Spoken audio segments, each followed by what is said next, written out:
Hello everyone, so today we'll be looking at gynecology history taking. And I learned this from this textbook, Obstetrics and Gynaecology, 4th edition by Impey and Child. So here's the format of your gynecology history taking.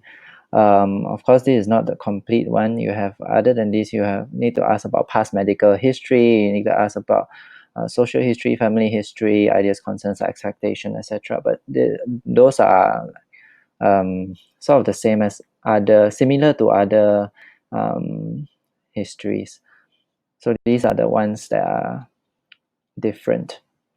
So you have presenting complaint, and other than that, you need to ask about menstrual questions, urinary questions, prolapse questions, sexual or contraceptive questions, cervical smear history, and also past obstetric history. And you don't really have to ask them in this order. Depends on the presenting complaint. If they are presenting with heavy menstrual bleeding, then you might want to ask about the menstrual questions first.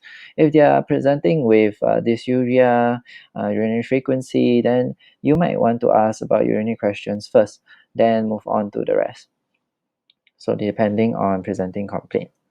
So let's look at each of these sets of questions one by one. So first is the menstrual question. So this is the set of questions that you ask related to menstruation. So the frequency of your menstruations, how often do you have your periods?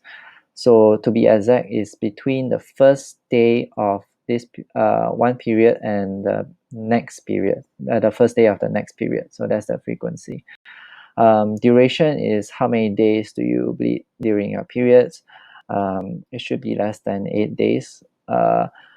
Regular or irregular, was the period regular or irregular? You ask them, is it regular, does it come every month? Sometimes they might tell you, or sometimes it comes every 2 months, sometimes it comes every 1 month, then you know it's irregular.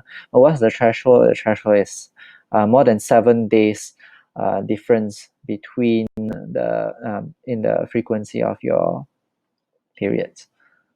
Then is the periods heavy? So is it heavy menstruation, where you can ask, do you bleed a lot?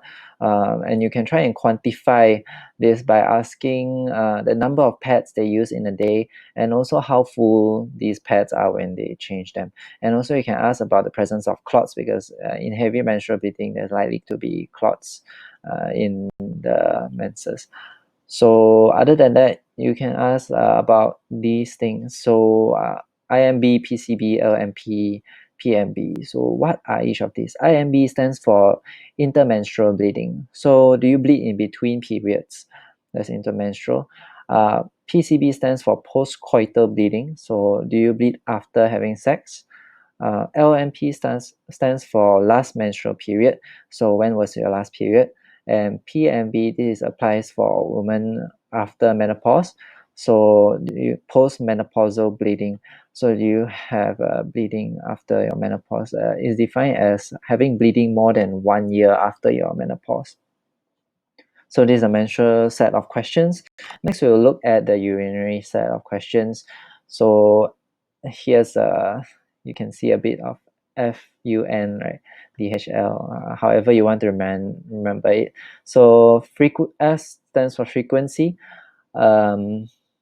So how many times do you need to urinate in a day? The normal would be about 4 to 7 times a day.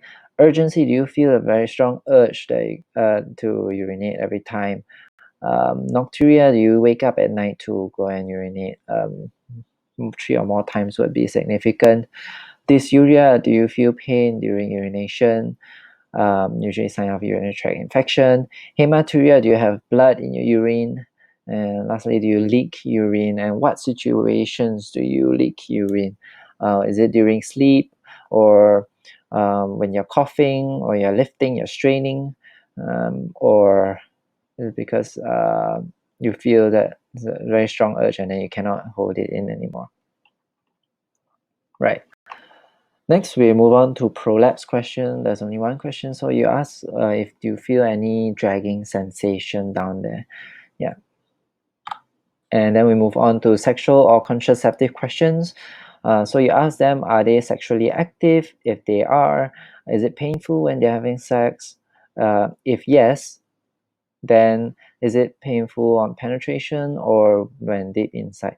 So you asking about dyspareunia, and you want to differentiate whether it's superficial dyspareunia or deep dyspareunia. And is the pain during or after your intercourse? So um, after means there's delayed dyspareunia. And about contraceptives, what contraceptives are you using? And then other than that, you need to ask about cervical smear questions. So you ask them when was their last smear, when was their last pap smear. According to NICE guidelines, they should have their pap smear every 3 years if they are between the age of 25 to 49, and every 5 years if they are between the age of 50 to 64. And if they had their smear, ask them whether the results were normal, abnormal, and what was done if it was abnormal. And then lastly, you need to ask about the past obstetric history. So have you ever been pregnant? And then you're going to record down the gravida and parity. Gravida means how many times this woman was pregnant, and then parity means how many times she had given birth, and how many children, were there any complications during pregnancy or labor, was the delivery by normal delivery, were there any were instruments used in the delivery, was it through C-section instead, and ask about the birth weight of the baby and also the term. So normal term is between 37 and 42 weeks of pregnancy. Yeah. So I think that's all I have for you. Hope it helps. Thank you for watching.